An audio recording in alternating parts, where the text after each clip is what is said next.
Soyouz 1, 23 avril 1967.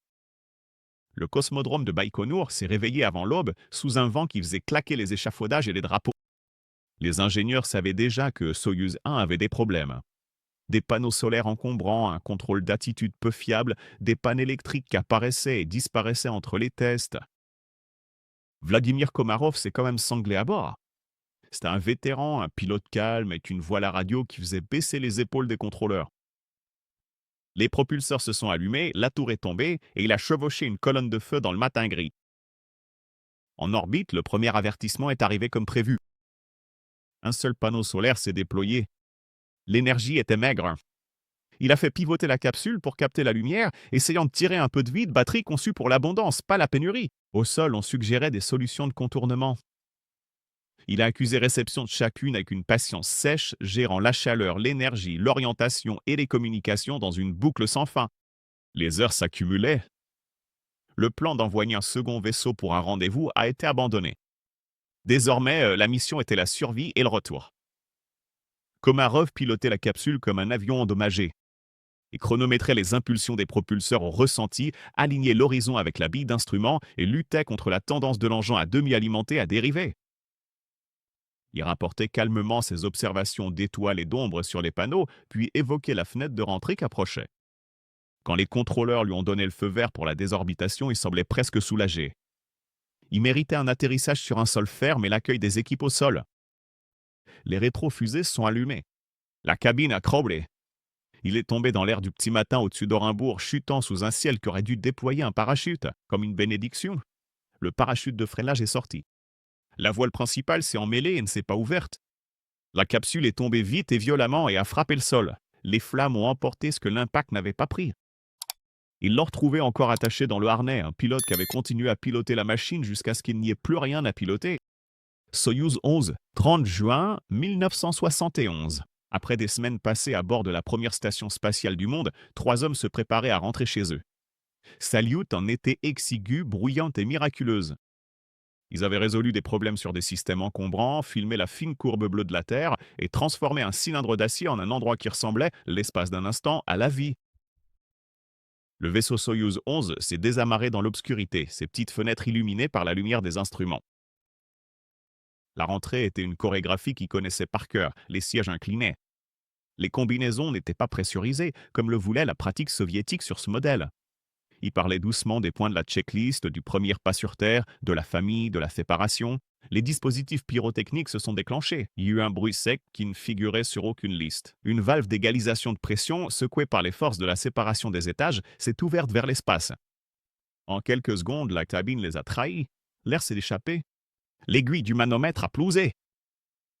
Volkov et Dobrovolsky se sont jetés sur la valve derrière les sièges, tandis que Patsaïev attrapait une clé. Le souffle est devenu saccadé, puis ténu, puis impossible.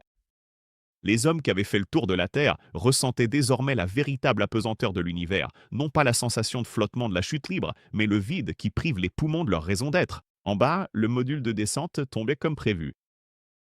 Sur le terrain, les équipes de récupération l'ont vu dériver sous parachute et atterrir en douceur. Ils se sont approchés avec la prudence habituelle, puis avec urgence, puis avec effroi.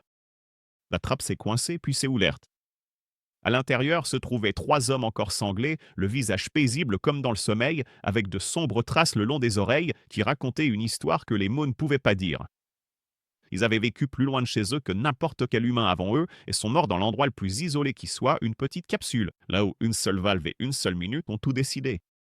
Navette spatiale Challenger, 28 janvier 1986. La Floride était froide ce matin-là, suffisamment froide pour laisser du givre sur le métal et des doutes sur le papier. Les enseignants agitaient des drapeaux, les enfants serraient dans leurs mains des pancartes faites maison. Le compte à rebours s'est arrêté, a repris et l'ensemble de la navette s'est élevé à travers son propre nuage de vapeur. Challenger a bondi, nette et brillante dans le ciel bleu. 70 secondes, c'est long quand tout fonctionne. Des ingénieurs, dans les blocasses, surveillaient les courbes et les pressions, tandis qu'un joint torique dans un propulseur d'appoint, mal scellé contre le froid, commençait à laisser s'échapper du feu. Une fine langue de feu s'est courbée, a trouvé un joint, et la physique de la pression et de la chaleur a fait le reste. Le réservoir externe s'est déchiré.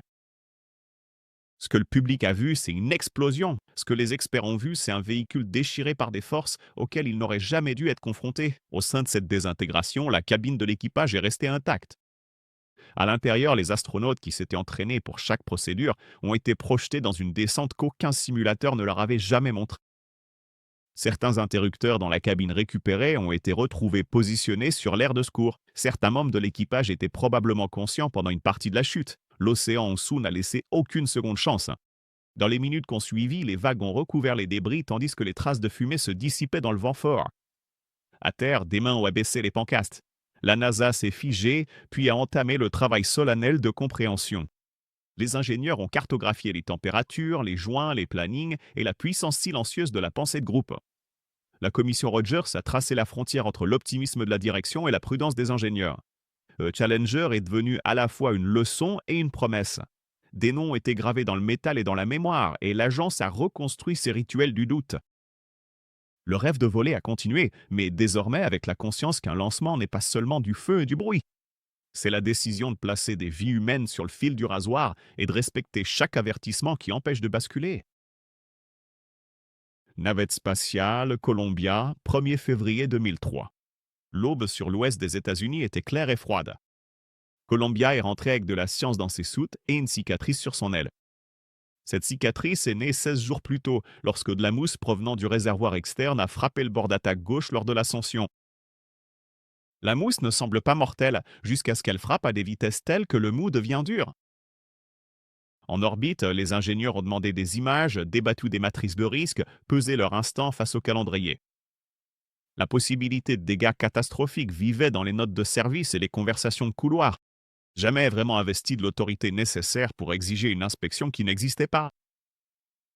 L'équipage a suivi le plan qu'on lui avait donné. Ils ont filmé des cristaux, fait grandir des flammes en microgravité, enregistré les rituels familiers de la vie à la frontière entre la Terre et le Noir. La rentrée a commencé au-dessus du Pacifique. La navette a roulé pour répartir la chaleur. Des capteurs dans l'aile gauche ont signalé des températures dépassant les prévisions. Puis les capteurs ont cessé de transmettre toute donnée. De petits morceaux d'aluminium incandescent se sont détachés de l'aile. Le panache qui aurait dû s'écouler de façon régulière est devenu turbulent. Puis Sauvan. Le véhicule a dérapé. Les contrôleurs ont appelé Domé. L'équipage a appelé la checklist. Au-dessus du Texas, l'aile a cédé. De l'air surchauffé s'est engouffré dans la structure. La navette a perdu sa forme comme une feuille brûlée perd ses bords. La cabine de l'équipage s'est détachée alors que les forces dépassaient toute chance de survie. Au sol, de longs filaments blancs traversaient le ciel, beaux et terribles à la fois. Des débris sont tombés sur les champs et les villes, et plus tard, les équipes de recherche ont parcouru des kilomètres de pins et de pâturage pour tenir la promesse de retrouver tout ce qui pouvait l'être. La perte de Columbia a bouleversé les priorités. La mousse n'était plus de la mousse, c'était une barre. Lors des vols suivants, les astronautes inspectaient les ailes en orbite. Le programme a de nouveau appris que l'espace ne pardonne aucune supposition et que chaque inconnu va être nommé avant de devenir un titre dans les journaux. Vol X-15, numéro 191, 15 novembre 1967. Le désert ressemblait à un océan pétrifié. Le X-15, une flèche noire aux ailes tronquées, s'est détaché de son avion porteur et a allumé sa fusée. Mike Adams a dompté l'accélération comme un surfeur qui prend la vague. C'est un pilote d'essai parmi les pilotes d'essai, précis et discret, apportant l'esprit d'un ingénieur à une machine conçue pour repousser les limites.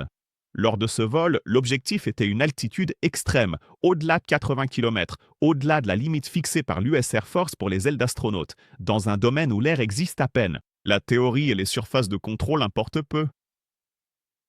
L'appareil montait, pur et droit. Au sommet, le monde se courbait. Les étoiles brillaient sans scintiller.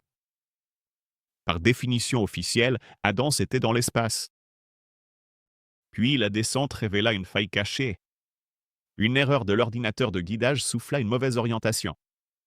De petites déviations prirent de l'ampleur. L'UX-15 commença à rouler lentement, puis de plus en plus vite. À des vitesses hypersoniques, Skeptine l'est plus vraiment. Adams a riposté avec les propulseurs de réaction et des commandes qui avaient du sens jusqu'à ce que les instruments n'en aient plus.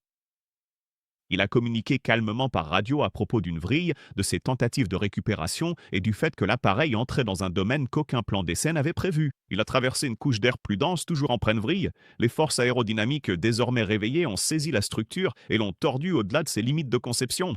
L'appareil s'est désintégré dans la haute atmosphère au-dessus du Mojave, éparpillant des débris sur des kilomètres de sable et de broussailles. Le parachute n'a jamais eu la moindre chance. Adam a reçu plus tard les ailes d'astronaute, une reconnaissance de l'endroit où il s'était aventuré avant de disparaître.